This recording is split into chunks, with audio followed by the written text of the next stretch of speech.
체질 영양법은 권도원 선생님이 만들었다고 주장하는 자료들도 있을 거란 말이죠. 권도원이 오리지네이터다. 최초 체질 영양법이라는 것을 세계 최초로 만들었다. 를 만들었다는 건 거짓말이라는 거예요. 예? 어떤 자료를 봤는데 인터넷에서 봤는데 팔체질 영양법을 시기법 막 표가 막 나와 이제 팔체질 영양법을 권도원이 세계 최초로 만들었다고 주장하는 글이 있다면 그건 거짓말이란 말이에요. 네. 그러니까 그 주장하는 글들이 많이 있단 말이죠. 이거는 제가 뭐 팔체질 연구하는 사람이지만 팔체질 연구하는 사람이기 때문에 제대로 알려야 되기 때문에요. 팔체질 영양법은 사상의학에서 이재만 선생님이 여러 가지 이제 자신의 이제 저작물을 남겨놨는데, 그러니까 그 중에서 저작물 중에서 이제 출판된 것도 있고 출판이 안 된 것도 있어요. 정식으로 출판된 것도 된 여러 가지를 많이 써 놓으셨는데 출판된 것도 있고 출판 안 된 것도 있어요. 근데 이제 그 중에서 사후에 그러니까 동무 선생님이 돌아가시고 나서 다 출판됐는데 사후에 뭐가 발견됐냐면 동무유고라는 게 발견됐단 말이에요. 동무유고. 이거 유고라는 건 뭐예요? 남겨진 원고 이런 뜻이에요. 정리되지 않고 그냥 써놓은 거. 동무유고가 남쪽에도 있고 북쪽에도 있어요. 그러니까 북쪽에 있는데 남쪽에는 이제 장서각이라는 곳에 보관되어 있는 걸 발견했어요. 장서각. 그리고 이제 여기 북쪽에는 그 북한의 보건성이라는 데서 이거를 이제 출판했어요. 자기네가. 출판했는데 보건성에서 만든 동무유고에 이재만 선생님의 식이법을 사상인별로 식사하는 음식을 분류하는 게 있단 말이에요. 그게 뭐냐면 사상인 식물류예요. 사상인 식물류. 그러니까 사상인별로 먹어야 될 밥식자, 먹어야 될 음식에 대한 분류 이래요. 제목이. 그러니까 여기는 그러면 뭐 태양인 뭘 먹어야 되고 태음인 뭘 먹어야 되고 이렇게 음식들이 많지는 않지만 가지수가 많지는 않지만 지금 우리가 중요하게 생각하고 있는 것들은 거의 다 들어 있어요. 여기 사상의 식물류에. 그러니까 내 체질에 먹어야 될 것들이 나와 있고 분류되어 있거든요. 그러니까 이거를 제가 권동 선생님이 뭐 공부했다 그랬어요. 사상에 공부했다 그랬죠. 그러니까 이걸 다 알았던 거죠. 권동 선생님도. 그래서 이거를 알아서 이분이 이제 이거를 참고해 가지고 8가지 체질의 음식 나누는 거를 새로 자기가 좀 더 추구한 거예요. 추구하기 시작한 거지. 그러니까 애초에 1960년대 초반부터 이런 것을 환자들한테 이걸 지도하기 시작했는데 그때는 지금 이 음식 종류보다 훨씬 적어요. 처음에는. 그러니까 왜냐하면 경험이 많지 않았으니까. 이게 다 이제 환자한테 지시하고 해서 환자의 반응을 보고서 이제 자기도 배우는 거잖아. 이런 거를 지시했더니 사람이 좋다 하더라. 어떤 음식을 열심히 먹어봐라 했더니 좋다 하더라. 그리고 그런 경험이 쌓여가지고 그러니까 들어가는 게 있고 빠지는 것도 있고 그래. 중간중간에 변화가 있단 말이야. 그러니까 이 영양법도 중간중간에 변화가 있어. 변화가 생겼단 말이야. 그러니까 요즘 지금 현재 지금 쓰고 있는 것도 계속 변화하는 도중에 있는 거죠. 그러니까 그리고 그것에 대한 또 임상하는 임상이들마다 또 견해가 좀 다를 수도 있고요. 네. 그리고 개인차라는 게 굉장히 심하기 때문에 또 동일한 체질 내에서도 또 차별이 또 있을 수 차이가 있을 수 있어요. 왜 그러냐면 그거는 유전 법칙 때문에 그래요. 자, 한번 제가 설명해 드리자면 그거를 뭐라고 하냐면 동일 체질 내의 다양성이라고 해. 동일 체질 안에서의 다양성. 무슨 다양성이냐?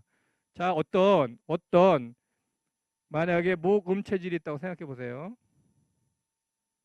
어떤 목음 체질 이름으로는 동일한 체질이야. 근데 목음 체질이 태어날 수 있는 자, 보험체 태어날 수 있는데 목양 체질하고 토양 체질 만나도 모금 체질 나올 수 있다 했죠. 예?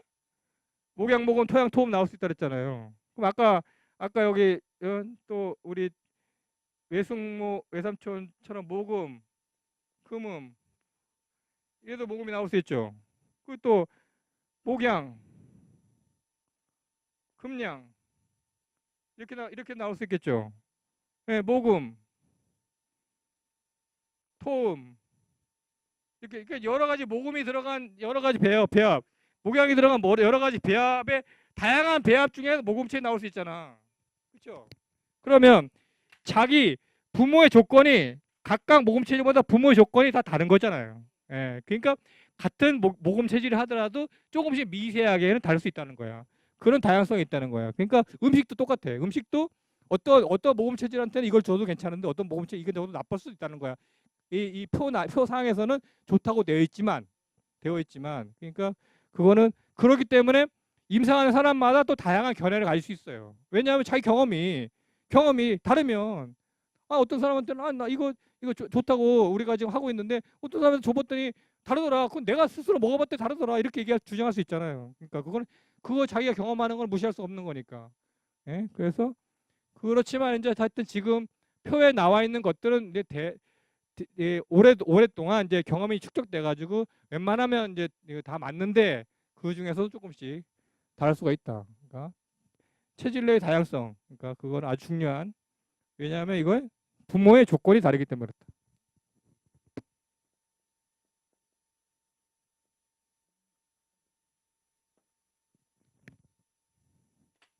여기 이제 스크린에 나와 있는 거는 체질의학의 정의인데요. 체질의학의 정의.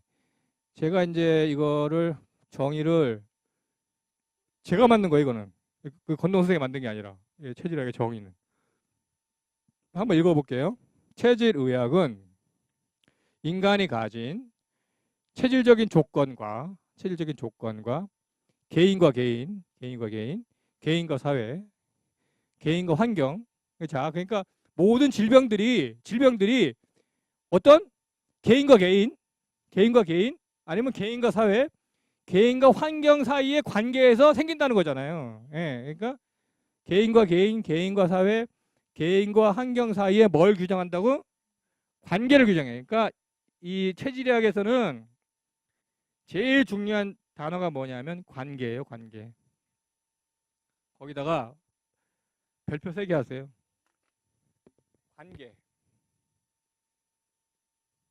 관계가 제일 중요한 단어다. 체질학에서는 관계. 이걸 항상 생각해야 된다. 다름을 생각하고 우리 체질은 다름이라고 했잖아. 그거는 개인에 대한 정의잖아요. 개인과 개인이 체질이 다르다는 거는 개인과 개인. 이제 개인을 넘어서서 그 다름이 먼저 있고 다름의 다음 단계가 관계란 말이야. 다름의 다음 단계가 관계. 그래서 그런 여기 개인과 개인, 개인과 사회, 개인과 환경 사이의 관계들을 이제 규명하는 거예요. 규정해. 어떤 관계들을 맺게 규정하고 이런 관계로부터 관계가 제대로 개인과 개인 만약에 부부가 남편하고 부인이 만났는데 이 두 관계가 좋으면 아무 문제가 안 생기겠죠. 관계가 좋으면 실질적으로 잘 만났어. 관계 좋으면 아무 문제가 안 생기겠지만 관계가 나쁜 관계로 만났으면 어떻게 돼? 조화되지 않고 부조화가 생길 거 아니야. 조화롭지 않은 부조화가 생기잖아. 부조화가 생기면 어떻게 돼? 내 몸에 뭔가 문제가 생긴다. 이게 질병이란 말이야. 그게 부조화가 생겼어. 그러니까 부조화가 질병이 됐어. 그러면 어떻게 해야 돼? 부조화를 조정해야 되잖아. 조화롭게 해야 되잖아. 부조화를 조정하는 거 이게 조화롭게 하는 거야. 이 관계 속에서 부조화가 만약에 생긴다면 부조화를 조화롭게 조정해야 된다는 거야. 조화로운 관계로 가도록 좋아하는 그런 적합한 치료법. 여러 가지 치료법이 있다고 말씀드렸잖아요. 그러니까 침을 만든지 약을 주든지 식이요법을 시키든지 그런 치료법의 체계를 궁리하고 규명한 학문이다. 체질의학이. 네. 그러니까 세계 최초로 제가 이거 정리하고 이런 거 자랑해야 되겠죠? 아니 책을 쓰면서 체질학의 정의를 찾아보니까 아무도 정의를 안 해놨어요. 자, 그리고 다음은 이제 홀로와 서로가 있는데 서로 그러니까 서로에 관한 얘기예요.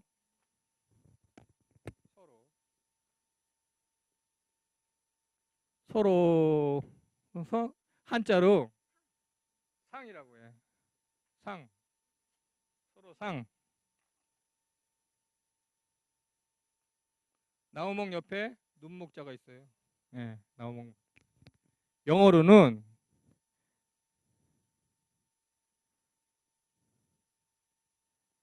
이게 맞나? 유추얼. 갑자기 쓰려니까 A인가?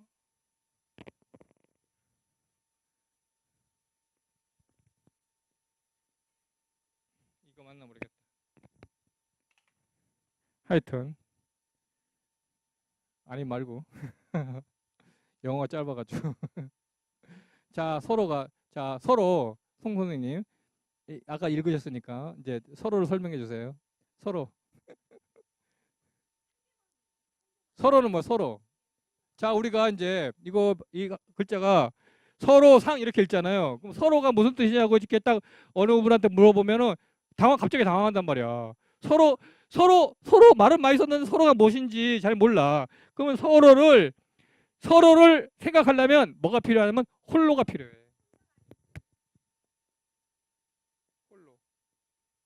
홀로가 필요해.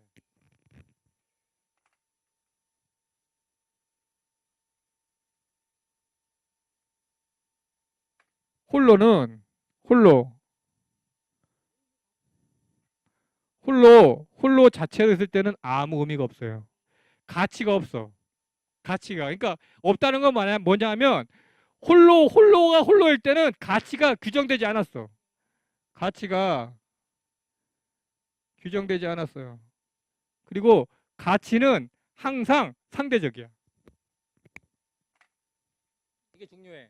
체질학에서. 자, 가치는 절대적이 아니고 상대적이다. 가치는 상대적이다. 그래서 자, 보세요. 홀로랑 만난 게 서로예요. 홀로랑 탁 만나면 서로가 돼. 만나지 않으면 서로가 아니야. 홀로가 만나야 서로가 돼.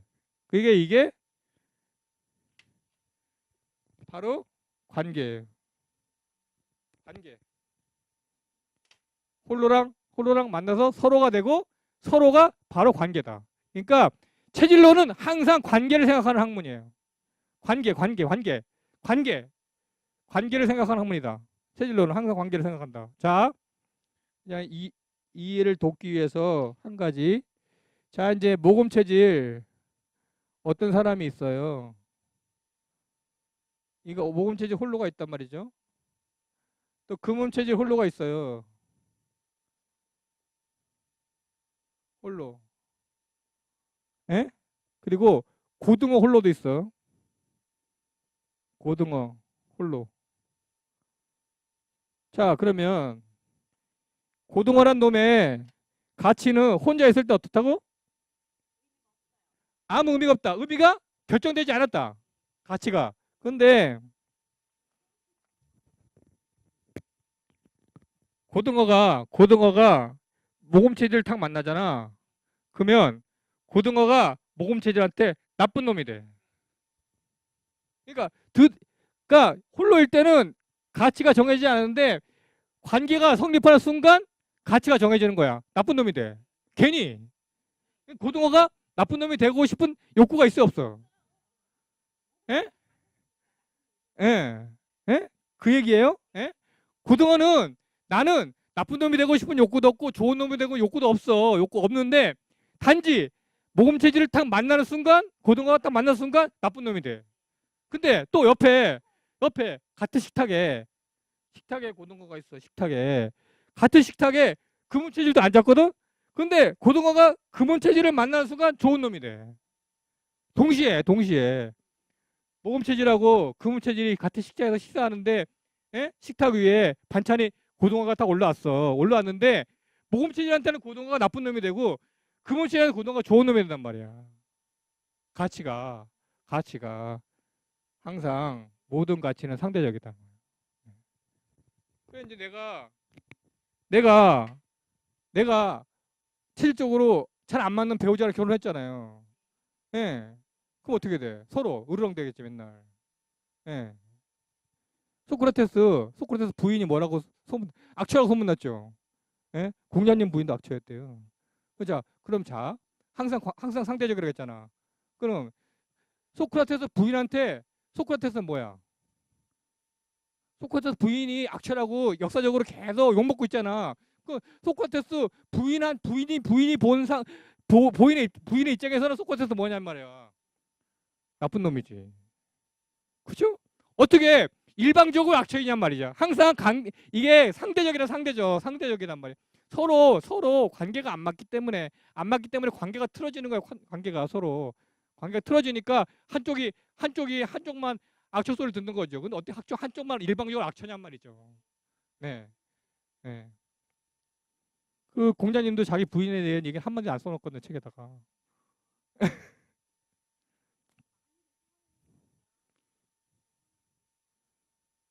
아시겠죠, 이제 이거? 네. 그래서 항상 체질론에서 항상 관계를 생각해야 된다. 늘 관계다. 그 가치는 절대적인 게 아니고 항상 상대적이다. 고등어. 이거 고등어 생각하시면 돼요. 고등어는 고등어는 나쁜 놈이 될 생각이 전혀 없다. 예.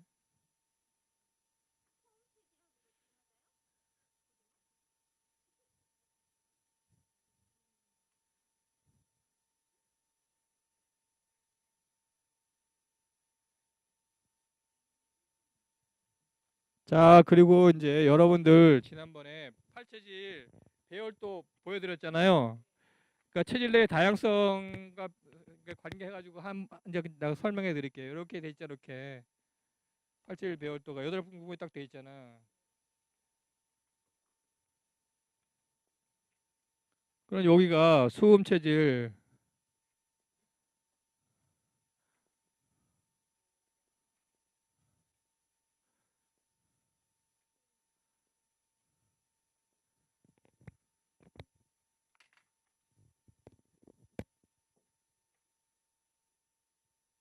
요만큼이 수음 체질의 영역이라고 생각하면 지구상에 있는 모든 사람들 중에 수음 체질을 여기서부터 여기까지 다 배열한다고 생각해 보세요. 줄을 세우겠다. 수음 체질을 여기서 여기까지 줄 세우고 목양 체질은 여기서부터 여기까지 줄 세우고 그럼 얼마나 많은 사람들이 여기 다 있어, 그죠? 전 세계에 있는 모양 체질들을 다 줄 세운다 생각하시면 예, 여기 있겠죠? 다다다다 붙어 있겠죠? 그럼 여기 있는 사람하고 아주 다를 수도 있죠. 예, 여기 있는 사람은 요 수음 체질 쪽에 좀 더 가까운 사람이고 여기 있는 사람은 토양 체질 쪽에 모금 체질 쪽에 가까운 사람일 수도 있잖아, 그죠? 왜냐하면 뭐가 다르다고? 뭐가 다르다고? 뭐가 다르다고? 부모의 조건이 다르다. 부모의 조건이 달라서 이렇게 그러니까 이렇게 무소히 점찍혀 있을 수 있다. 그러니까 그렇지만 체질학이 우대한 건 뭐냐면 최소한 여기 있는 사람은 동일한 질병에 동일 처방 가지고 치료해야 된다. 감기에 걸렸다면 감기 치료하는 처방 가지고 모든 사람이 동일한 증상이면 치료가 된다. 그게 체질학의 위대성이다 말이죠. 홀로와 서로는 그런 관계고요.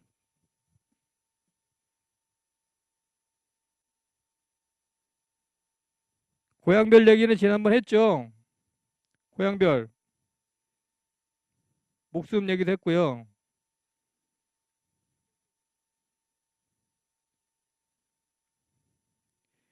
그리고 이제 뭐 요즘 그 효린의 멤버 보시죠.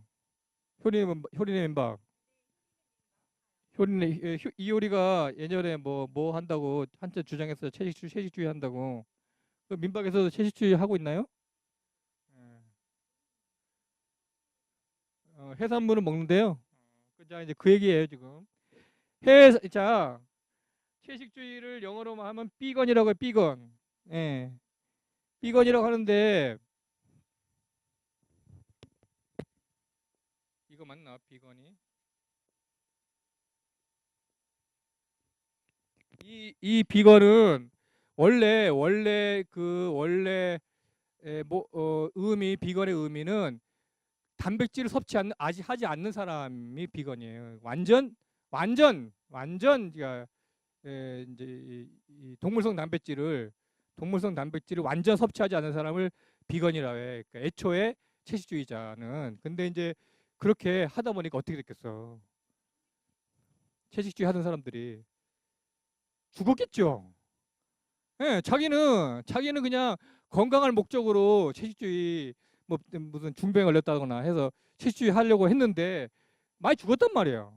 그래가지고 이제 채식주의 하는 사람들 사이에서 많은 부류가 생기기 시작했어. 나는 해산물은 먹는 채식주의 하겠어. 나는 계란만 먹는 채식주의 하겠어. 나는 뭐 치즈는 먹을 수 있겠어. 뭐 이렇게 여기 뭐 보면 이제 채식주의가 형식과 유제품 이렇게 여러 가지 이 채식주의들이 생겼단 말이에요. 유제품, 동물의 알, 생선, 꿀, 흰 살코기, 붉은 살코기, 열매, 씨앗 이런 것들을 이제 자기들 부류 나름대로 이것들을 조금씩 먹겠다 하는 그런 주의자들이 같은 상위 분류에 가면 같은 채식주의자인데 하위 분류에 가면 다 먹는 것들이 서로 다른. 그리고 또 여러 가지 종교적 이유 때문에도 좀 그렇고요. 예. 종교에서 뭐 커피 안 마시는 기독교도 있잖아요. 커피 안 마시는 기독교 모르시나요? 안식일교는 커피 안 마시잖아요. 안식일교 그 토요일 날 교회 가는 저기 동대문 청량리 쪽 가면 위생병원이라고 대학도 있잖아. 삼육대학교 안식일교회 개통 대학교죠. 거기에는 커피 안 마셔요. 아마도 그리고 또 육류도 잘 안 먹는 것 같아요. 육류도 회피하는 것 같은데 예전에 왜 이상구 박사라고 이상구 박사가 안식일교회 그분이거든요. 그래서 나와가지고 고기를 먹지 말자고 막 열심히 그리고 생기기도 삐쩍 말라가지고 그죠? 예, 그분이 이제 그분은 고기 먹으면 안 되는 체질이란 말이지. 그러니까 자기 스스로 고기를 안 먹어보니까 너무 좋거든. 그러니까 모든 사람이 고기 안 먹어야 되는 줄 알고 나서 광고를 막 한 거지. 그 이상구 박사 때문에 일찍 죽은 사람도 많이 있겠죠. 그죠? 예. 고기 먹어야 될 사람도 일찍 죽었을 거 아니에요. 예. 그리고 또 누가 또 있어. 고기 먹지 말라고 주장한 사람이에요. 예? 성인 중에서. 석가모니. 석가모니께서도 고기 먹지 말라고 그랬잖아요. 그죠? 그리고 여기 일본에서 사린가스 퍼뜨린 옴진리교라고 있지. 예, 그 옴진리교도 고기 안 먹어요. 옴진리교 교주가 고기 먹지 말라고 해가지고. 그리고 저희 여동생은 미국에 있는데 아마 이제 이 강의 중에 얘기하게 될 거예요. 저 가족들을 많이 팔아 먹어야 돼요. 그 저희 여동생이 이제 거기 라스베가스에 있는데 그 친구는 몰몬이에요. 몰몬. 미국에 이제 몰몬 교도들이 이제 박해를 많이 받아가지고 몰몬 교도들이 이제 주로 모여 사는 곳이 유타주라는 곳이거든요. 유타주, 솔트레이크 시티. 호수가 전부 저 소금이야. 다 말라붙어가지고 그런 척박한 땅으로 다 쫓겨갔어요. 그러니까 아메리카 대륙에 있다가 같은 미국 사람들 사이에서도 몰몬 교도가 박해를 받아가지고 가장 살기 어려운 거 그랜드 캐년 이런 데서 살았어요. 몰몬 교도들이. 근데 이제 저희 여동생은 어떻게 우연한 기회에 몰몬 교도가 돼가지고 그 친구도 커피를 안 마시거든요. 몰몬 교도도 커피를 안 마시고. 네. 하여튼 그런데 이제 이런 채식주의 중에서 그런데 아마도 이 채식주의 중에서 이제 생선을 함께 먹는 베스카테리안이라고 해. 그러니까 생선을 먹는 채식주의자는 아마도 금체질 드릴 것이다. 왜냐하면 금체질이 고기를 안 먹고 이제 생선 섭취를 안 하잖아요. 함께 그러면 버틸 수가 없어요. 단백질이 없어가지고 면역도 떨어지고 병이 자꾸 생겨. 그러니까 자기는 자기 건강을 위해 가지고 식이요법 한다고 하는데 그래서 이제 그런 채식주의자들 중에서도 이제 그런 자각이 생긴 거지. 생선을 먹어야겠어. 그리고 생선을 먹었더니 몸이 더 좋아지고 나빠지지 않아 하는 그런 경험들이 쌓여가지고 그렇게 이제 아마도 그 미국 사람들이 미리 미리 이제 이걸 밝히지를 않았으면은 그 빨리빨리 이렇게 이제 그 지식을 서로 공유하고 했으면은 또 빨리 발견이 됐을 텐데 하여튼 그런 채식주의 중에서도 생선을 먹는 채식주의가 있다.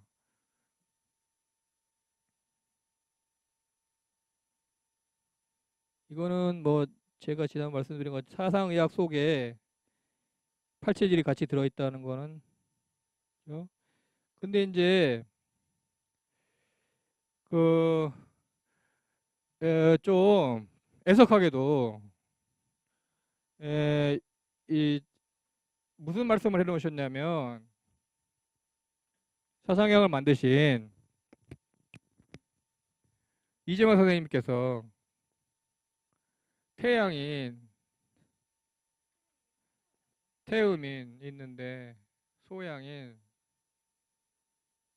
소음인 있는데 이 사람들이 태음인이 50% 소양인이 30% 소음인이 20% 정도 되고 여기는 아주 극히 희소하다 이렇게 해놨거든요. 이렇게 써놓으셨단 말이에요 책에다가. 그러니까 10,000명 만나면 한두 명 있을까 말까 하다 태양인이. 그러니까 태양인이 희소하다 지극히 드물다 희소하다. 근데 팔체질을 만든 권도원 박사는 또 토음 체질이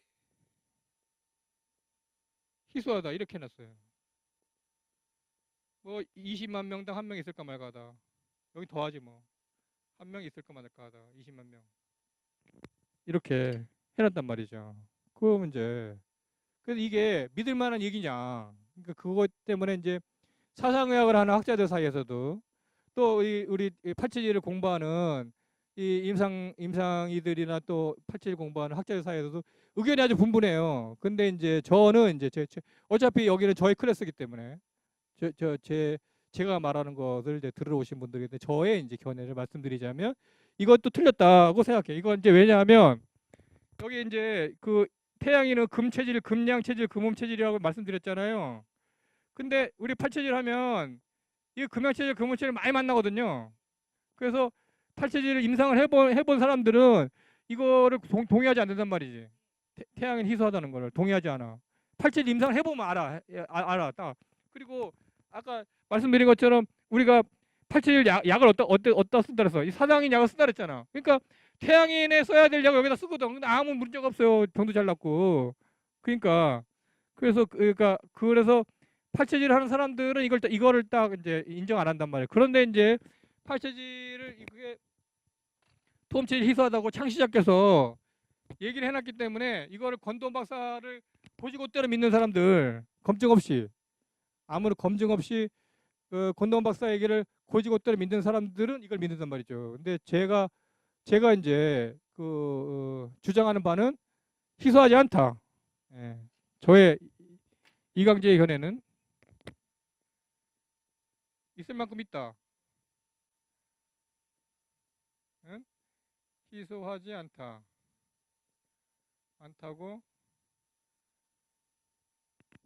생각하고 지금 이제 여러분들 제 한의원에 방문해 가지고 지금 체질을 보고 있는데 이미 2명 발견했어요.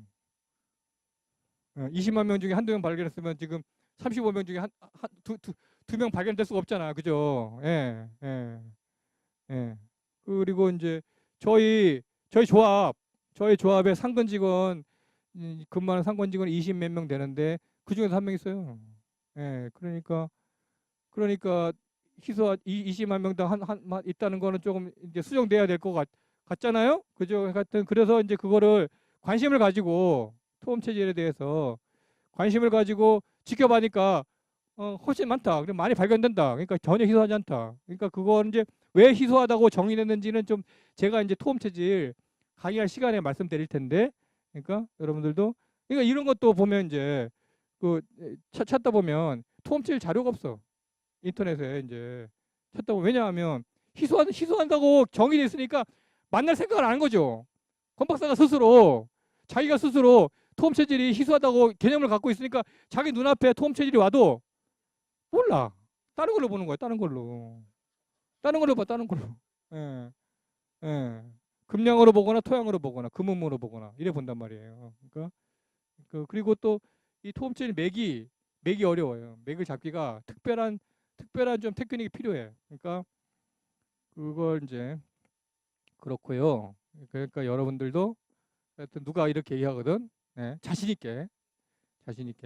누가 그렇게 주장하느냐 그러면 이강재라는 사람이 주장하더라. 그 사람이 누구냐 그러면 있다 이거는 그냥 이렇게 얘기하시면 될 것 같고요. 그리고 이제 이거는 예, 요거는 이제 제가 책에다 이렇게 썼어요. 제 책에 있는 거 이제 제가 가져 나온 건데 제가 책에다가 선무당이 사람 잡는다고 썼는데 그러니까 지금 이제 여러 가지 잘못된 정보에 관한 얘기를 많이 해드렸는데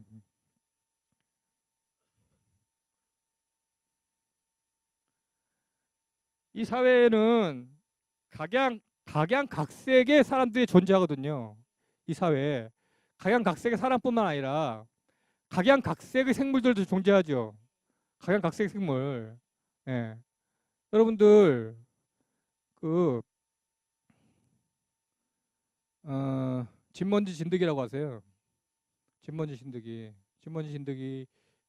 어떻게 알고 계세요? 알러지 원흉 이렇게 알고 있죠. 진먼지 진드기 알러지 원흉이라 알려져 있죠. 그죠? 네. 근데 진먼지 진드기가 없으면요 어떻게 될지 아세요? 진먼지 진드기가 뭐 먹고 살아요? 진먼지 진드기가 뭐 먹고 살아요? 우리 몸에 떨어진 각질 먹고 산단 말이에요. 그 진먼지 진드기가 이 세상에 사라지면 우리 몸에 떨어진 각질 처리가 안 돼가지고 각질이 쌓여요. 우리 몸 주위에. 그거 얼마나 더럽겠어요. 그러니까 진먼지 진드기는 각질을 먹고 사는 아주 이로운 동물이란 말이죠. 이로운 곤충이란 말이에요. 곤충. 예? 근데 그거를 확대해 보잖아. 그럼 엄청 무섭게 생겼잖아. 그러니까 진먼지 진드기를 나쁜 놈으로 만들기 위해서 확대해 본 거야. 어. 근데 그거야 다 모든 가치는 뭐라고? 모든 가치 상대적이죠. 에어리언이 만약에 에어리언 뭐 암컷 에어리언 수컷 있다면 에어리언끼리는 서로들 잘생겼고 미남이라고 여길 거 아니에요, 그죠? 예? 진먼지 진드기도 자기들끼리는 미인 미남이라고 여길 거 아니에요, 그지? 똑같은 거라니까 모든 가치 상대적이야. 그러니까 그거는 우리 사람의 고정된 관념으로 봤을 때 얘를 확대하면 무섭게 보이는 거지. 진먼지 진드기가 스스로 무섭게 보이고 싶어서 무섭게 생긴 건 아니란 말이죠, 그죠? 그러니까 그런 것처럼 각 모든 생물은 자기 역할을 다 타고났다. 어떤 생명체든지 자기가 자기 고유의 해야 할 그 일이 없는 건 없는데 사람들도 똑같아. 사람들도 자 세상에 나쁜 사람이 있는 이유는 뭘까요? 그런 그냥 단순한 질문들을 받게 될 때가 있잖아요. 그 단순한 의문이 우리 몸에서 스스로 생길 수도 있고 왜 나쁜 사람이 이 세상에 존재하는 것일까? 왜 하느님은 나쁜 놈을 만들어 놨을까? 그렇게 얘기하잖아. 예, 그렇죠. 예. 근데 왜 나쁜 사람이 이 세상에 존재하는 것일까? 왜 그럴까요? 근데 여기서 나쁘다는 건 뭐냐고? 절대적이라고? 상대적. 나쁘다는 상대적. 자, 봐봐요. 봐. 자, 이순신이 여기 도망가는 외놈을 쫓아가가지고 외놈 한 대 다 무찔렀어. 그러면 이순신이 조선 땅에서는 위대한 장군님이죠, 그죠? 건너가서 일본 땅 가면 어떻게 돼? 일본 땅 가서 철천지 원수, 그죠? 그러니까 모든 가치는 다 상대적이란 말이야. 예, 예. 그런 거를 전제하고서 말씀드리는 거예요. 그러니까 제가 여기서 이제 어떤 사람을 나쁘게 지칭한다고 해서 그걸 이제 그렇게 고지고대 들으지 말라는 뜻인데, 그러니까 찌질한 사람들은 찌질한 역할들이 다 있는 거예요. 이 세상에 찌질한 역할들 하는 사람들은 찌질한 역할이 왜 하냐면 찌질한 사람들이 돋보여야지 찌질한 게 저게 더 찌질하구나 이렇게 사람 느낄 거 아니에요, 그죠? 예.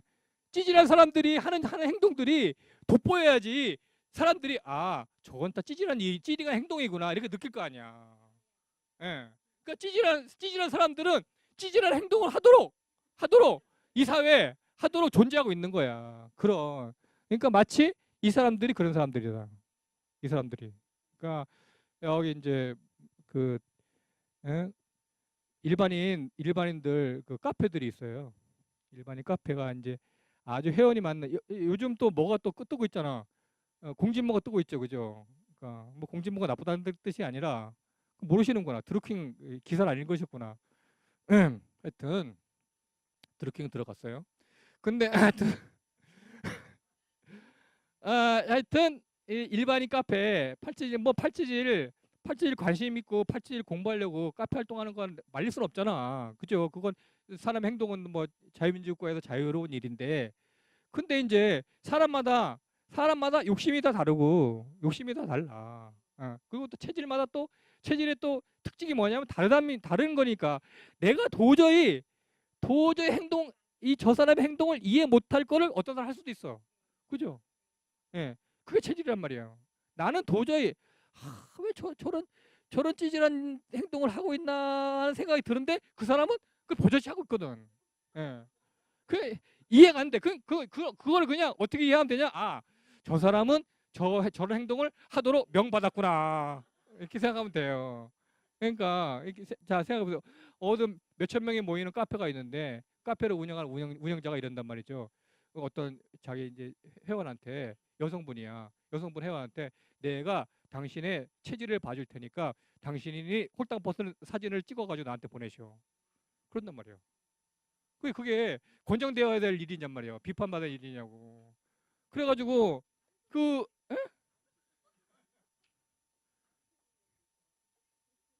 속으니까 문제가 되는 거잖아. 속으니까 그것도 돈 주고 돈까지 주고 자기 벌거벗은 몸을 찍어가지고 이메일로 보내면서 돈까지 준다면 더 문제 아니야. 예. 체질하려고 그렇게 해야 체질 안다고 저기 하니까 혹하게 그 카페 운영자라고 하니까 권력 있잖아요. 권력. 그 사람이 얼마나 찌질한지는 모른단 말이죠. 거기 안에 그 안에 있는 사람들은 그걸 몰라요. 그 사람이 그런 거. 왜냐하면 비슷한 사람끼리 몰려 있으니까. 거의 찌질한 사람들끼리 모여 있으니까 자기들 스스로 뭐 찌질한지 모르는 거야. 예. 그러면서 이제 그분은 이제 약간 좀 덜 찌질했는지 이제 명예훼손 걸렸단 말이야. 소송을 걸었어. 명예훼손. 그래가지고 도처에 명예훼손 소송이 막 걸려 있어요. 이 사람이. 하여튼 그래서 그게 하도 이제 좀 못마땅 해가지고 이제 제가 책을 쓰면서 이제 그거를 이제 점잖게 나름대로 저는 나름대로 찌질하단 말은 속 빼면서 이제 얘기를 한 거죠. 그랬더니 이제 이 사람이 그 지적받은 사람이 그러니까 다수의 명예훼손 사건에 걸려 있는 지적받은 사람이 이제 저를 이제 막 음해하는 하여튼 뭐 그런 것들을 이제 해놓고 그런데 또 저랑 같이 공부하는 어떤 원장이 이제 걸렸어. 둘이 붙었어. 그러니까 뭐 이제 환자를 보내주다가 뭐 서로 뭐 틀어졌는지 그건 잘 모르겠고 붙어가지고 소송이 걸렸어요. 그러니까 이제 소송이 걸렸는데 저한테 어느 날 똑이 떠가가지고 선생님 저기 이제 도와주세요. 그래서 이제 제가 뭐 같이 공부하는 동료니까 좋은 마음에 진술서 써줬거든요. 그 사람을 옹호하는 우리 동료를 옹호하는 진술 써줬다 법원에 제출할. 그때 이 사람이 저를 명예훼손을 걸어가지고 그거 해줬다고. 그래서 이제 같이 소송할 뻔했는데 그러니까 그 찌질한 사람이 자꾸 다른 사람을 거는 건 뭐야? 자기 급으로 내려오라는 거죠. 예? 찌질한 위치로 내려오라는 거야. 끌어내리는 거야. 자꾸 거는 거는. 예? 그러니까 엉뚱한 얘기 쓰고 카페에다가 엉뚱한 얘기 막 쓰고 막 있지도 않은 얘기 막 쓰고. 그러니까 저는 전혀 대응하지 않았는데 그냥 그 간접적으로 그냥 어떻게 걸려가지고 그 찌질한 수준으로 빠질 뻔했어요. 그 이제 그 어느 날 이제 그 강원도 춘천에서 검찰청에서 뭐가 딱 날라왔더라고요. 뭐 하여튼 그 사람이 소송을 취했대. 그래가지고 다행히 이제 뭐 법정에 같이 쓰진 않았는데 하여튼 그러니까 나의 의도와는 전혀 관계없이 그럴 수 있다. 그런 하여튼 진먼지 진드기는 나쁜 놈이 되고 싶은 요건 전혀 없다. 예? 생각하시고 진먼지 진드기 미워하지 마시고. 예. 그러니까 양방에서 알레르기 검사해가지고 진먼지 진드기 나오잖아요.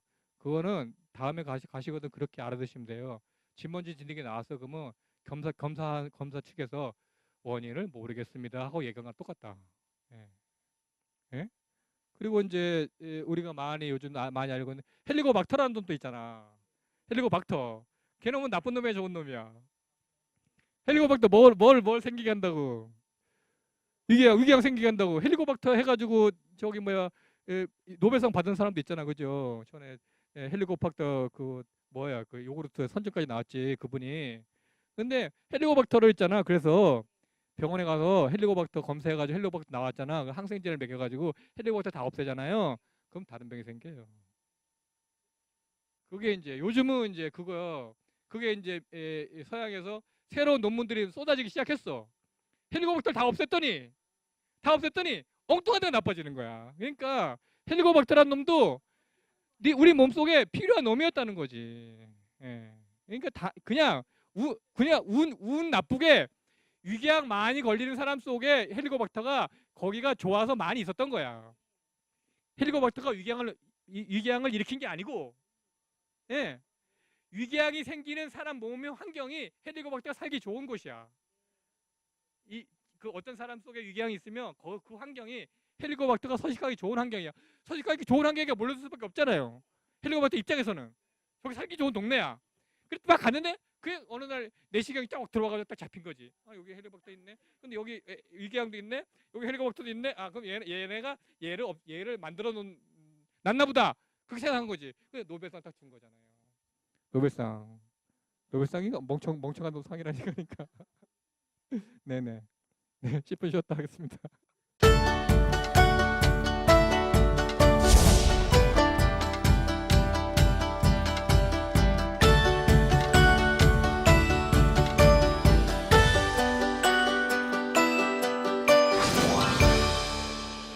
자, 팔체질은 이제 오늘 이 시간에 이제 개괄적으로 팔체질이 어떤 사람들인가를 개괄적으로 말씀드릴 거예요. 그러니까 체질은 뭐라고 했죠? 체질은 다릅니다. 그러니까 다 어떻게 다른지를 개괄적으로 설명해 드린 거야. 체질은 다릅니다.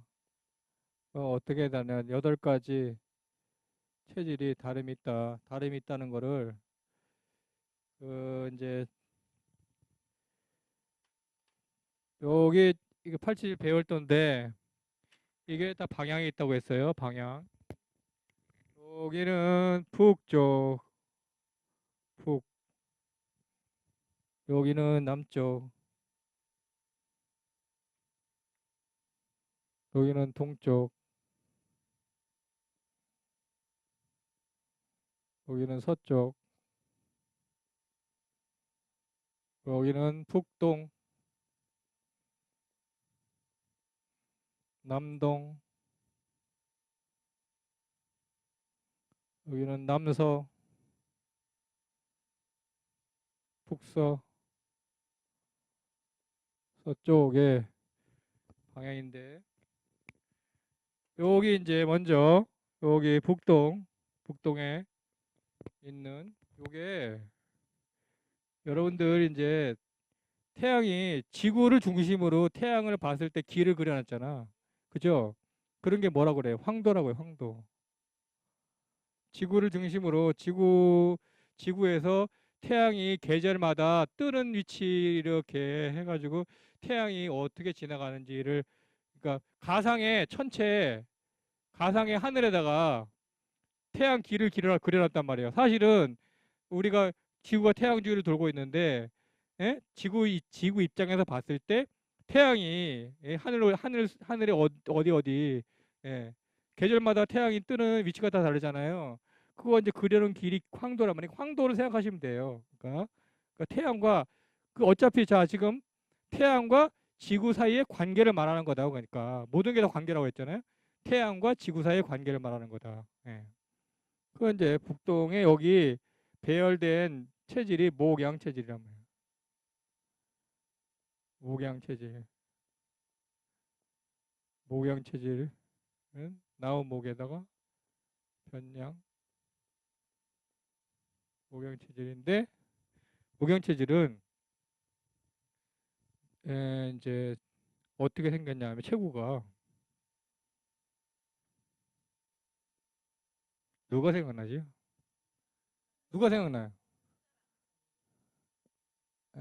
강호동은 아니다. 눈사람이에요, 눈사람.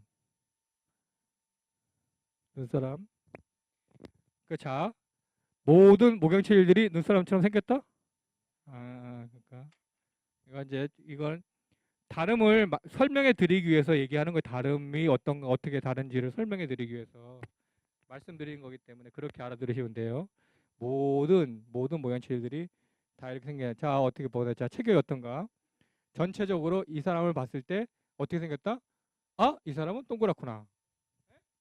어떤 사람을 딱 봤을 때 아, 이 사람은 동그랗게 생겼구나. 여기 자, 대반 이분 딱 보면 동그랗게 생겼구나. 이렇게 느낄 수 있죠. 지금 다른 우리 본 중에서 이 선생님도 뭐 동그랗구나 이렇게 느낄 수 있잖아. 자, 그러면 자, 여기가 배고 여기는 어깨. 어깨는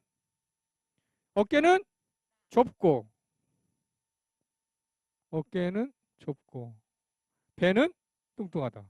네. 그러니까 눈사람처럼 보여요. 네. 그러니까 전형적인 목양 체질일수록 이렇게 생겼다. 그러니까 그러면 살이 잘 빠지겠나요? 살이 잘 찌겠나요? 네? 살이 잘 쪄요. 그러니까 빼기는 힘들다. 살을 빼기는 무척 힘들다. 8체질 중에서 체구가 제일 클 것이다. 체구가 8체질 중에서 제일 클 것이다. 체구가 클 것이다. 그리고 뭘 잘해? 축적을 잘한다. 축적이라는 게 뭐야? 쌓는 거. 모든 축적을 잘해. 그러면 뭐도 잘 쌓아? 돈도 잘 쌓아. 돈도 잘 쌓아. 돈을 잘 쌓으면 뭐가 돼? 부자가 되고. 사업을 잘해. 비즈니스를 잘해. 비즈니스.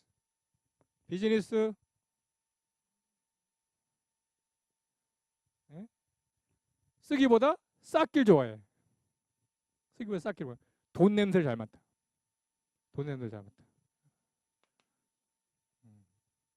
그리고 자기 감정을 잘 드러내지 않아요. 그럼 그런 사람을 뭐라고 해? 얼굴 다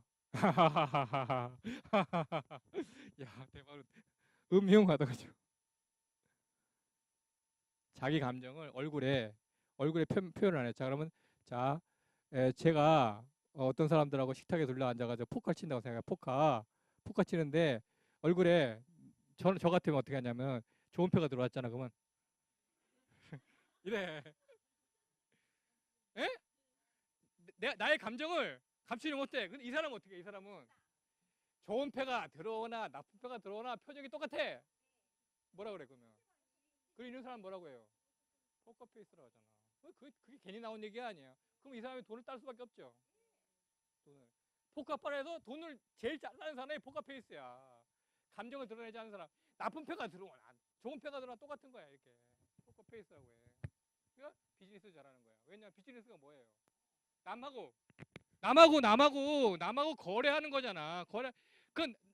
나는 내 물건이 있는데 난 100원 받고 싶어 이렇게 드러내는 거하고 나는 얼마 받고 싶은지 몰라. 네가 결정해 하는 거하고 누가 돈을 많이 벌겠어.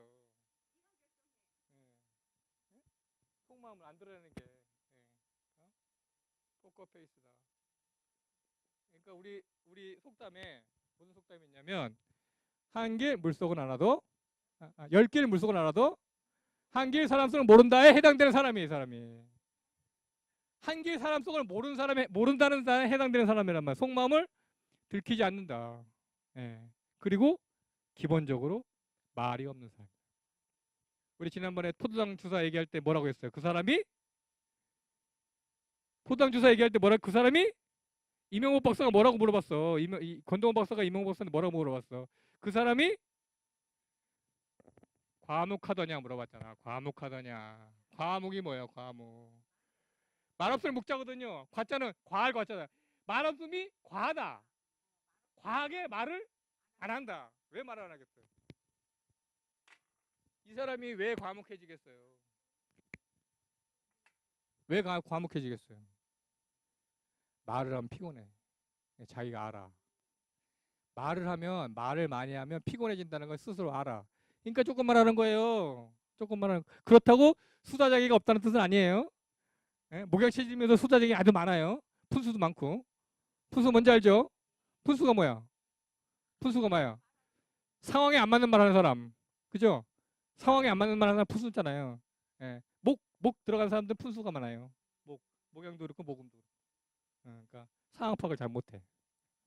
그러니까 하여튼 과묵하다. 그러니까 보통은 과묵해. 과묵하고 노래를 상대적으로 노래를 잘 못해. 그러니까 8체중계 중에서 노래 제일 못하는 사람이야. 음치가 많아. 그래서 모든 목양체질이 다 노래 못하는 뜻은 아니라는 거예요. 예? 예. 대통령 부인 김정숙 여사도 목양체질이에요. 어디 나왔어? 성악가 나왔죠. 성악가. 근데 목소리는 고와. 목소리는 고와. 대통령 부인 내일 내일 판문점에 가시겠죠. 예. 이설주 만나러. 예. 그럼 말 나온 김에 문재인 대통령 무슨 체질? 문재인 대통령은 아니 여기 그 부인이 목욕 체질인데 남편이 모금 체질이 두 분이 그 사이가 상당히 좋은 걸로 알려지는데 그죠? 거기 여기 체질. 문재인 대통령 금연 체질. 음, 네. 아 이거는 제가 뭐 잡아오지 않아도 어떻게 하냐 물어보실 분들이 혹시 항의하실 분 있지만 저희 동료가 잡았어요. 치료도 하고. 그래서 제가 알아요. 그리고 이제 그렇고 음치. 그리고 이제 제일 중요한 게 뭐냐면 자 어떤 사람이 이제 요즘은 직장에서도 이제 해마다 하든지 경련을 하든지 또 나이가 많아지면 매년 부르기도 하죠. 건강검진 하러 오라고 국민건강보험공단에서 통지가 오잖아요. 그러면 그 전에는 별로 이 건강에 대해서 뭐 염려가 없던 사람이고 걱정도 없던 사람이 아픈 데도 없고 근데 어느 날 딱 가서 딱 가니까 제일 먼저 뭐 해? 들어가자마자 혈압재죠? 예? 뭐 신장 키 재고 몸무게 재고 그다음에 딱 앉아가 혈압 재잖아. 혈압 재고 그다음에 피 빼죠. 건강검진 순서가 이거 시력 테스트 한 다음에 그렇게 하죠. 그런데 딱 넣으니까 뭐라 그래? 고혈압이야. 당신 고혈압이야. 그러면 이제 고혈압 이제 판정이 났어. 그럼 그 의사가 소견에도 못 써. 당신 고혈압 약을 드셔야 되겠어. 뭐 내과에 가서 뭐 정밀한 검진을 받아보시오. 이렇게 할 거 아니야. 통지가 날라오죠. 그러면 이제 이 사람이 그 전까지는 뭐 혈압 높다는 소리도 듣지도 않고 고혈압인지도 모르고 살았어. 예? 그리고 잘 살았어. 근데 이제 그 사람 나이도 먹고 했으니까 쫄아가지고 이제 그럼 나 내과 가서 선생님을 만나봐야 되겠네. 그래서 이제 내과 가서 딱 대보니까 150에 100 나왔단 말이지. 150에 100 나왔어. 의사가 뭐래? 당신 고혈압이요? 그러면 뭐해? 고혈압약을 처방하겠죠? 그럼 이제 고혈압약을 탁 먹었다. 이 사람이 의사 말 잘 듣느라고 중요해요. 중요해. 지금 의료 체제는 무슨 체제라고? 의료 체제는 무슨 체제라고? 병원에 가면 잡히는 체제다, 그죠? 자, 내과 선생은 잡았잖아, 이 사람을. 그 잡아서 뭘 줬어, 이제?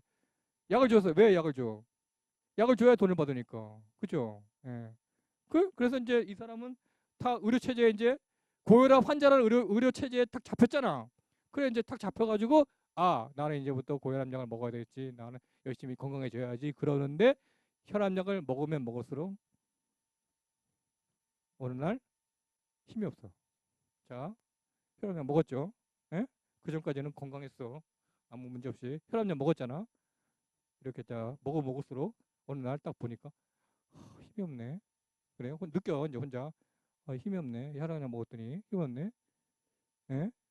그래서 계속 먹잖아. 어지럽네. 예? 또 이제 또 더 먹어.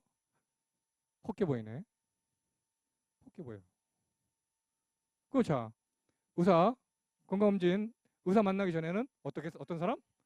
건강해진 의사 만나고 나서 어떻게 했어? 질병의 길로 갔잖아. 질병의 건강의 길이 아니라 건강하려고 의사를 만났는데 건강의 길로 간 게 아니라 질병의 길로 도도 가게 된 거예요. 헛게 보이는 상태까지 갔어. 그럼 어떻게 돼? 의사한테 갔어. 헛게 보여요. 그 의사가 뭐래? 정신과로 가시오. 이건 내 전공이 아니오. 정신과로 가시오. 그건 또 2차로 잡혀. 당신 정신병이요. 환각증이요. 약 먹어. 약 또 줘. 그럼 평생 또 환자가 되는 거예요. 이게 현재의 의료 체제예요. 굉장히 심각한 거죠. 근데 그런 얘기를 다른 데서 절대 안 해주죠. 하는 데도 없고. 그러니까 이런 얘기는 팔체질 하는 사람만 해. 어디 가서 자 지금 계속 지금 5주째 제가 무슨 걸 강조하고 있어요. 전혀 들어보지 못한 말씀을 들을 것이라고 강조하잖아요. 여러분들한테. 이게 여러분들이 수용하고 말고는 여러분들이 자유지만 이런 얘기를 하는 곳은 팔체질하는 사람밖에 없단 말이에요. 누가 혈압약이 해롭다는 얘기를 해주냔 말이야. 누가 금리가 해롭다는 얘기를 해주면 누가 포도당 주사 해롭다는 얘기를 해주냔 말이죠.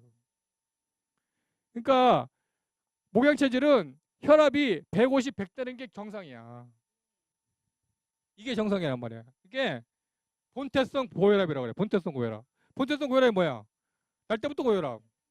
원인은 모르는 고혈압. 이게 본태성 고혈압이에요. 의사들도 원인을 모른다 해서 본태성이야. 본태성, 본디 태어날 때부터. 본태성, 본디 태어날 때부터. 이게 본태성 고혈압이에요. 이게 아주 중요한 거예요. 굉장히 중요한. 그러니까 이거를 억지로 혈압을 내리잖아. 당연히 힘이 없어지는 거예요. 힘이 없어져. 힘이 없는 게 오래. 그리고 또 이제 뭐 하냐면 또 추가로 식이요법 얘기를 할 거 아니야. 그럼 뭐라고 얘기했어? 고혈압약 먹고 뭐 한다고 얘기하지? 고기를 줄이고 이러잖아. 고기를 줄이고 그 말 또 들어가죠. 고기를 줄이고 이 사람은 고기를 열심히 먹어야 될 사람이란 말이에요. 그러니까 고기를 줄이니까 왜냐하면 고기를 먹어야지 혈압 높은 걸 유지할 수 있어. 고기를 먹어야지. 왜냐하면 이거 혈관벽이 튼튼해지려면 고기를 먹어야 돼. 그러니까 혈압이 본디 높기 때문에 혈관벽이 튼튼해. 근데 고기를 안 먹는 순간 혈관벽이 약해지게 생각해. 그러니까 오히려 고혈압약 먹어가지고 나중에 중풍이 오는 거예요. 환각증 생기고 우울증 생기고. 우울증. 힘이 없다가 환각증, 우울증 생겨요. 정신과 가는 거예요. 네. 환각증과 관련해가지고 한마디 드리면 우리 이제 저랑 가장 친한 친구, 하이더 친구, 절친, 부인인데요. 부인. 제 친구는 금음 체질이고, 이 부인은 아마도 목양 체질인 것 같은데 약사님이야. 약사님. 그 부인이 그러니까 약사님인데 제가 뭐 절친이긴 하지만 이 친구가 이제 서로 공부하는 분야가 다르고 뭐 사는 곳도 다르고 개업한 곳도 다르기 때문에 자주 만나지 못했는데 저희들이 이제 1년에 한 번씩 학술대회 하거든요. 학술대회 이제 같은 경기도에 있으니까 가끔씩 봐요. 그래 이제 작년인가 재작년인가 만났는데 큰일 났어. 왜 그래? 그랬더니 이제 이학사거든. 이 학사 때문에 왜 그래? 왜? 미치겠어. 뭔 얘기냐 했더니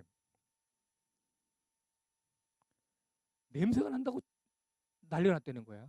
냄새가 난다고. 그래서 아랫집에서 뭐 하수구 냄새 올라온다고 난리나 윗집에서 이상한 냄새가 난리나 그래가지고 온 집에 구멍을 다 막으라는 거야. 남편한테. 온 집에 구멍. 그러니까 하수구부터 뭐 방충망 있는데 구멍부터 하여튼 온 집에 구멍을 다 막았대. 그런데 구멍을 막으면 괜찮은 일인데 싸우는 거야. 아랫집 가서 싸우고 윗집 가서 싸우고. 냄새 난다고. 자기 집 안에서는 원인이 없으니까 남 탓을 할 수밖에 없잖아요. 그래 이제 이상한 냄새 난다고 밑에 집 가서 막 싸우고 또 윗집 가서 싸우고 그리고 어느 날 그냥 간혹 손님이 오잖아. 손님 오면 또 손님한테 냄새 난다고 또 손님한테 뭐라 그러는 거야. 손님한테 냄새 난다고. 그게 어떻게 살아 이거를.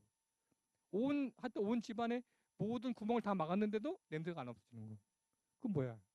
환각이잖아, 환각. 환각. 없는 걸 만든 거. 근데 이 사람이 목양체질. 환각증. 약사인데. 내가 볼 때는 그런 거야. 근데 뭐 그 이제 동료 부인인데 내가 고쳐줄 테니까 데리고 오라 이럴 수도 없잖아요. 예, 이건 자존심에 관한 얘기고. 하여튼 그래. 그러니까 환각이 생겼다. 조만간 정신병 갈 것 같아. 어떻게 이거. 예, 코가 예민해. 이 사람은 후각이 뛰어난 체질이거든요. 후각이 뛰어나. 그러니까 재능 얘기하는 거야 지금. 직업 얘기도 나오는 거예요. 후각이 뛰어나. 후각.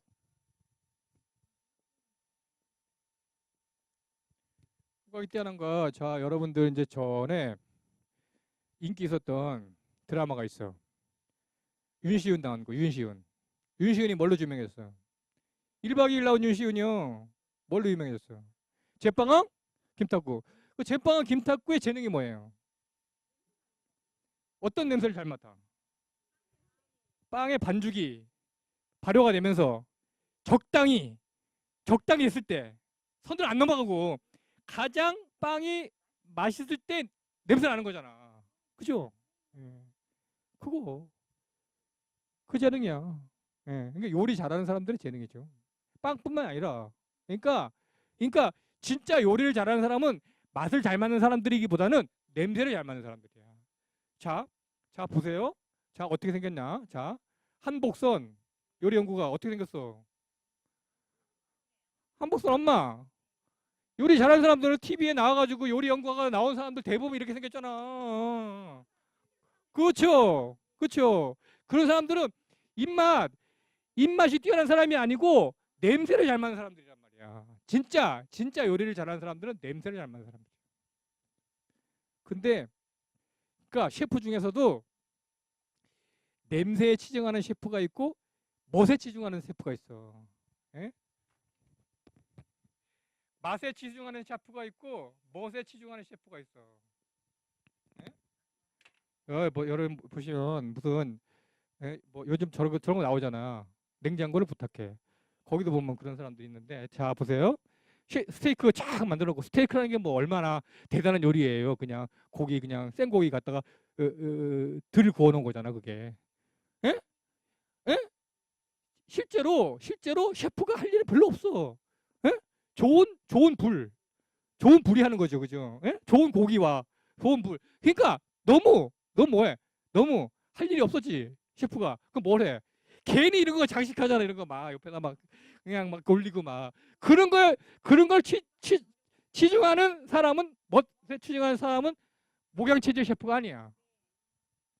그러니까 이런 거 막 그려놓는 사람, 자기 요리에다가 무슨 예술 작품 만드는 사람 있잖아요. 요리를 예술 작품이라고 생각하는 사람들은 목양체질 셰프는 아니야. 목양체질 셰프는 단지 맛만 치중해. 외형은 절대 치중하지 않아. 예. 그러니까 생각해 보시면 한복선류의 이 요리 연구가들의 요리는 멋있진 않다. 맛은 있다. 네.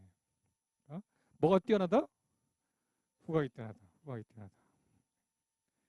예, 목양 체질에 자 신체 특징으로 뭘 가지고 있다?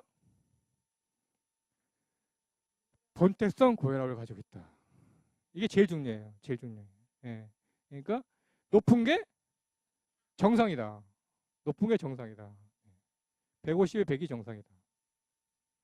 뭐 어떤 일에 어울린다? 어떤 일에 어울린다? 음식 요리 사거나 또 어떤 일에 어울린다? 사업가. 돈 냄새를 잘 맡는다. 예. 노름꾼이 될 수도 있다. 노름꾼이 될 수 있다. 예. 예. 그러니까 돈 버는 사람 따로 있는 거예요. 그러니까 그것도 재질이라는 거죠. 네, 네. 재능. 네. 자, 그 빼먹은 거 있나 볼까요?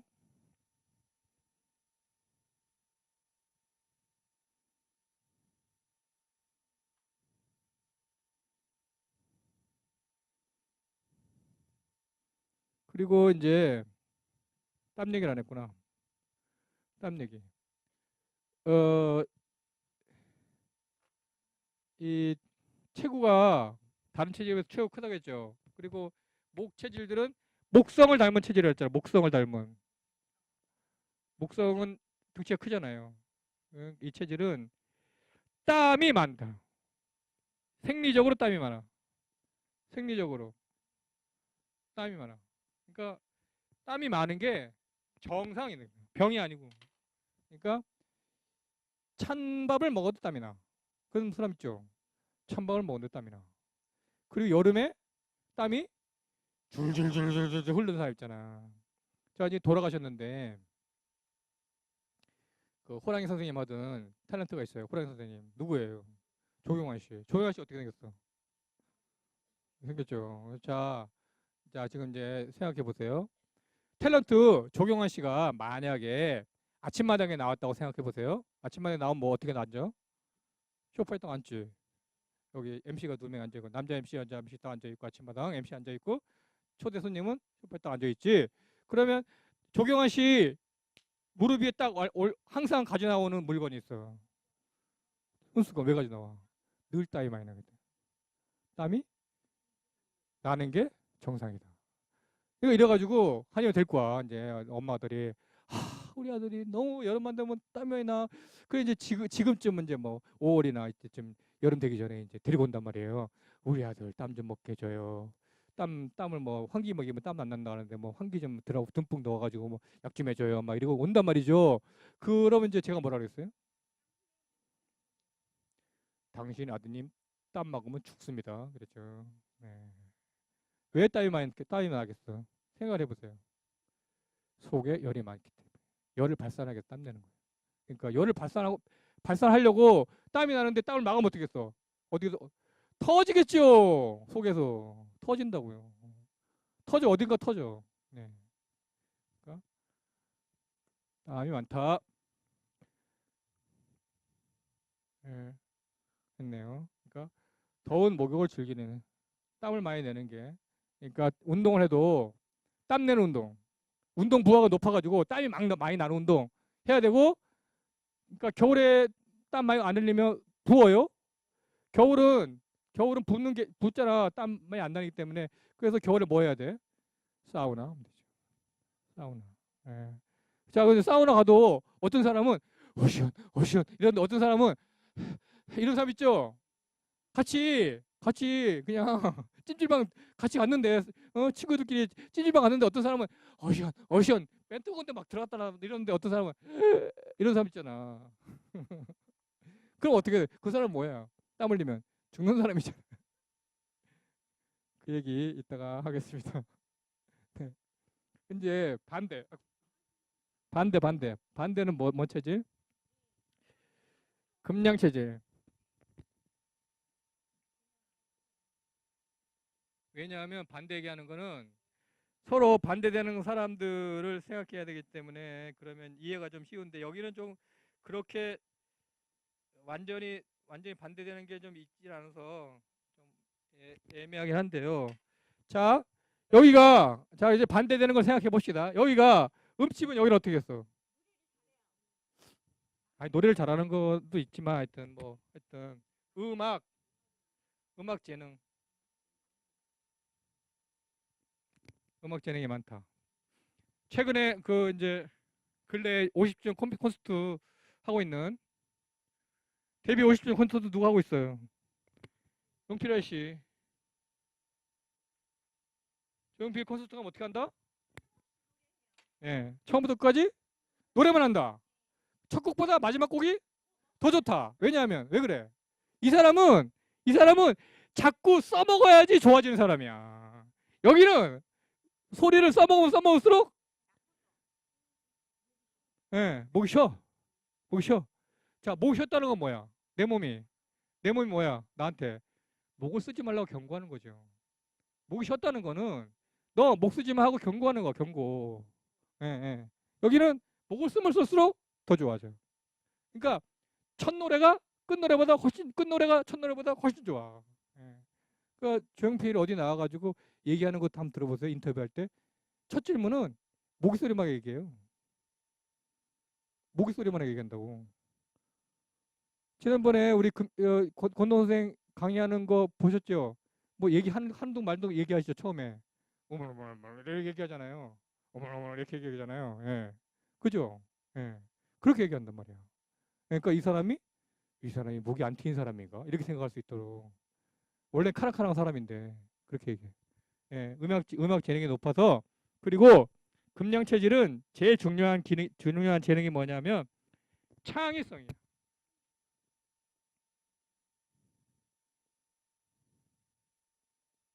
창이라는 게 뭐예요? 창의, 새로운 거, 생각, 새로운 생각을 하는 거예요. 새로운 생각. 자, 그러니까 이제 전구가 있죠. 전구가 있던 시대 말고 이 세상에 전구가 없던 시대를 생각해 보자고. 그럼 전구 누가 만들어서? 에디슨이 만들었다 알려져 있잖아요. 에디슨이 뭐 모두 다 만들어지는 않았겠지만 하여튼 에디슨이 전구에 관한 생각을 한 거. 그 전에도 전구가 이런 등이 가스를 켜가지고 등 켜는 가스등이 있었던 시대야. 그러니까 등이 없었던 시대에서 전등을 만든 건 아니고 사실은 등이란 거 있지만 가스 말고 전기를 통해서 등을 만들 생각을 한 사람이 에디슨이란 말이에요. 수많은 실험 끝에 그런 거. 자, 전등이 없었던 시대에 전등을 만들 생각하는 거는 어떤 생각이야? 어떤 생각이냐? 새로운 생각. 전혀 기존의 사회에서는 있지 않았던 생각을 새로 일으키는 거. 그런 거 하는 사람들이 금양체질이에요. 금양체질이 어떻게 세상을 바꾸는 사람들. 그러니까 물건 말고 새로운 사상, 새로운 제도, 예? 새로운 뭐 하여튼 새로운 음악 이런 것들 새로운 것을 만드는 사람들 창의성이다. 창의성. 그런 창의성. 그런 게 창의성이에요. 없던 걸 새로 만드는 거. 우리가 여러분들 이제 이거 많이 쓰고 계시잖아요. 이렇게. 자, 이거 뭐요? 스마트폰. 스마트폰 속에 뭐가 다 들어있어? 이거 스마트폰이 없던 시절에는 뭐가 있었어? MP3 플레이어. 예? MP3 플레이어가 있고 동영상 재생기. 예? 동영상 재생기가 있었고 전화기가 있었고 예? 카메라가 있었고 다 따로 있어요. 이거를 한 기계 속에 이렇게 넣어야겠다. 새로운 생각을 일으킨 사람 누구요? 스티브 잡스. 예. 스티브 잡스. 예. 애플이에요. 예. 잡스. 예. 그런 새로운 생각. 잡스가 이렇게 이 기계를 다 새로 만든 건 아니란 말이야. 그러니까 그런 새로운 생각 그런 거 하는 사람이 금양체질이라. 새로운 생각을 만드는 사람, 새로운 제도를 만드는 사람, 예. 새로운 물건을 만드는 사람. 그러니까 세상을 변화시키는 사람. 그러니까 이거 우리 팔체질 이런 거 만든 사람 새로운 생각이지. 사장형 만든 사람 만들어 새로운 생각이죠. 그 다 뭔 체질이겠어? 금양체질. 동무이제마도 금양체질이고 권동 선생님도 금양체질이라는 거예요. 생각해 보면 저는 새로운 생각을 만들었나요? 아니요, 안 만들었어요. 새로운 생각을 약간 수정했잖아요. 수정. 저는 정리를 잘하는 사람이에요. 정리정돈. 근데 책 쓰는 거지. 정리해서 책 쓰는 거. 네. 그런 재능. 그런데 창의성이 있는 사람인데, 자, 조용필 씨가 근래에 인터뷰에서 중요한 말 했거든요. 자기가 어떻게 지낸다고 얘기했어요. 부인이 이제 또 사별하긴 했지만 자기가 어떻게 지낸다고. 조용필이 관심이 없으시구나. 어제 나와서 얘기하던데 OBS에서. 예? 혼자 조용히 지낸다. 집에 친구도 없다. 술도 안 먹는다 요즘은. 예. 자, 창의와 어울리는 글자가 뭐냐면 은둔이. 은둔. 구석에 처박히는 거. 근데 왜냐하면 금양체질은 은둔해야지 창의성이 생겨요.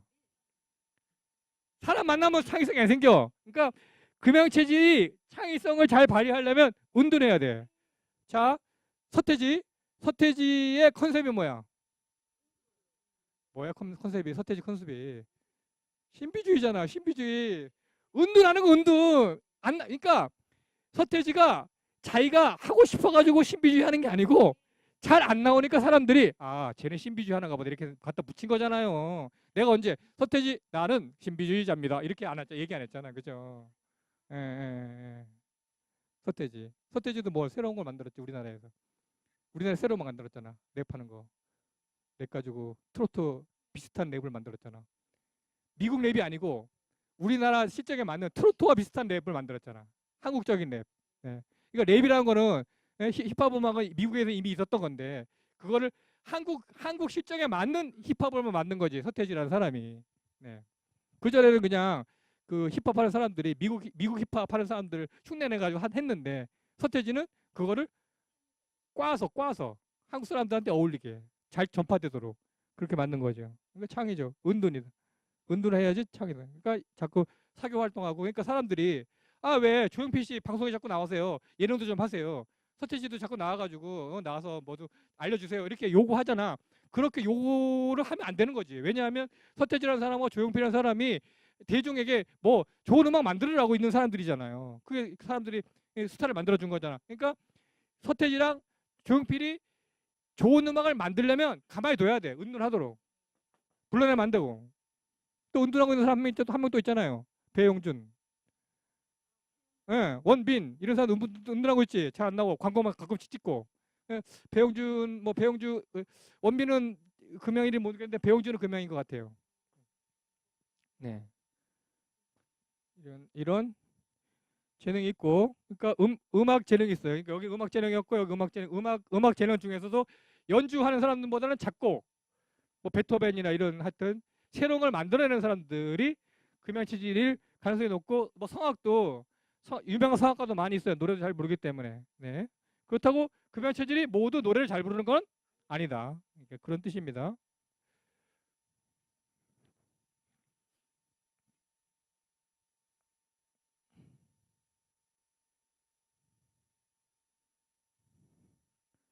그리고 이제 그 질병으로는 제가 지난번에 어떤 얘기 했는데요.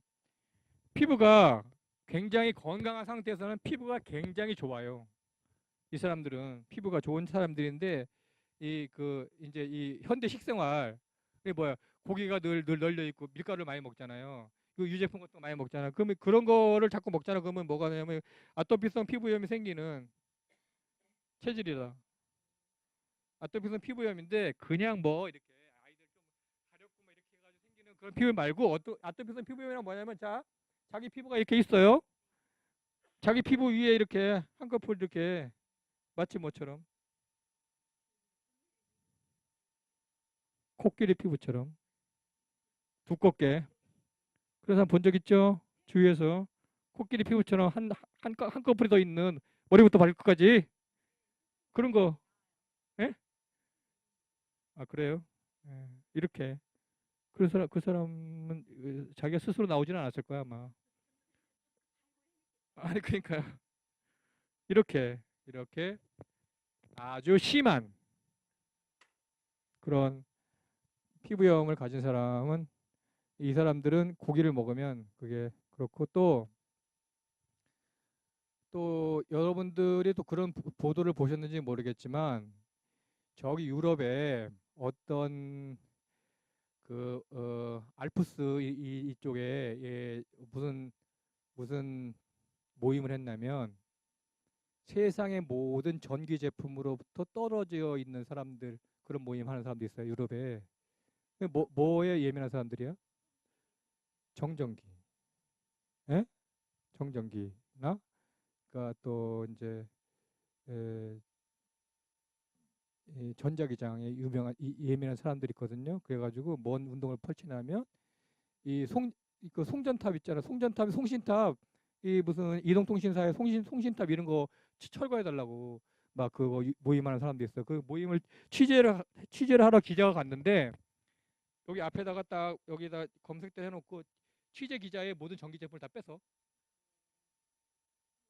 그 이제 저기 종이랑 여기 종이랑 메모지만, 그러니까 여기 안에 모든 전기 제품 들어만 된다고. 근데 어떤 이 아가씨가 나오는데 파리에 사는 프랑스 사람이 파리에 사는데 그거를 다 피해가지고, 그 처음에 몰랐던 거야. 그게 그게 이제 전자기장 때문인지는 모르는 상태에서 살다가 그거 생각이 나가지고 다 피해가지고 이제 그때 이제 알프스 어디 구세가 살고 있어요. 그 가족들하고 다 떨어져가지고 그런 사람이 있어요. 근데 이 체질은 이 체질도 그러고 토양 체질도 그런데 이게 굉장히 전자기장에 굉장히 예민해요. 그러니까 이런 핸드폰 이렇게 막 머리에 가까이 이렇게 대고 있다거나, 예? 머리 가까운 곳에 이렇게 지니고 있다거나 그런 건 아주 안 좋으세요. 예? 예. 그리고 모니터도 이렇게 모니터 가까이 머리에서 보고 일을 하잖아. 그러면 이제 가장 쉽게 나타나는 게 두통, 어지러움, 예, 그런 거 생겨요. 그러니까 그걸 흔히 VDT 증후군이라고 해요. VDT 증후군. 그러니까 컴퓨터 쓰는 거 작업하는 사람들이 많이 생기는, 뒷목이 뻐근하고 뭐 여기 목이 뻐근하고 머리 아프고 머지럽고 하는 거 생기는데 대부분 아마 이런 체질이 많이 생긴다. 네네. 그러니까 전자기장애 하고 됐다. 그리고 뭐 약이 이제 이 금양 체질은 이제 금양 체질, 금음 체질은 간이 약한 체질이기 때문에 모든 약에 부작용이 날 수 있는 그런 가능성을 가지고 있어요. 네. 그러니까 체격은 뭐 그게 특별한 이제 약간 좀 차별적이긴 한데 이 누구를 생각하냐면 하면 되냐면 유현진 생각하면 돼. 유현진이 이제 투수이기도 하지만 유현진의 체구에서 어디가 발달했나? 어깨. 어깨가 어디 그냥 무슨 운동자 같이 생겼잖아요. 그렇게 어깨가 여기 뒷목부터 어깨가 발달한 거기가 폐 부위거든. 폐. 이 체질은 간이 약하고 폐가 센 체질이라 폐가 발달했기 때문에 그런 체격을 가지지만 약간 이렇게 날씬한 사람들도 있긴 있어요. 그러니까 지난번에 말씀드렸던 이명복 박사는 좀 날씬한 금양 체질이라 그렇게 보이진 않아요. 그러니까 금양 체질 내에서도 좀 그런 차별이 좀 있어요. 네. 그리고 이 사람은 뭐 금양 체질 같진 않지만 여러분들 최근에 그 이제 제가 어깨를 말씀드리기 위해서 드리는 말씀인데 손예진이라고 이제 리메이크 영화 찍었잖아요. 손예진 나온 영화. 손예진하고 어떤 남자 배우하고 멜로 영화를 찍었어요. 뭔 영화? 지금 만나러 갑니다. 왜 누구죠? 소지섭. 소지섭이 이제 거기 수영 선수 나오거든요. 수영 선수. 그러니까 어깨 큰 걸 이제 말씀드리기 위해서 소지섭이 아마 금체질이 확실한 것 같은데 이렇게 생겨요. 이렇게. 그렇죠? 예? 어깨가. 예. 이렇게. 이렇게. 그래서 거기서 이제 그 어울리지 않는 그 이 양복 입은 거 나오거든요. 그 영화 보신 분들 아마 그 대목에서 다 웃게 되는데 하여튼 어깨가 크다. 네. 그러니까 폐가 발달했기 때문에 그러니까 그 폐가 발달한 사람들의 체격을 보려면 남자 수영 선수 보면 된다. 뭐 펠프스 이런 사람들 보면 어깨밖에 안 보이죠. 몸에서. 네. 그러니까 폐가 크기 때문에 흉곽이 커서 네. 그렇게 됩니다. 오늘 이거 8개 틀 다 하려고 했는데 말이 너무 길어져가지고 2개밖에 못했네. 다음 시간에 또 이어서 해야 되겠습니다. 네. 질문을 사용하겠습니다. 말을 너무 많이 했기 때문에. 다음 주에 뵙겠습니다. 감사합니다.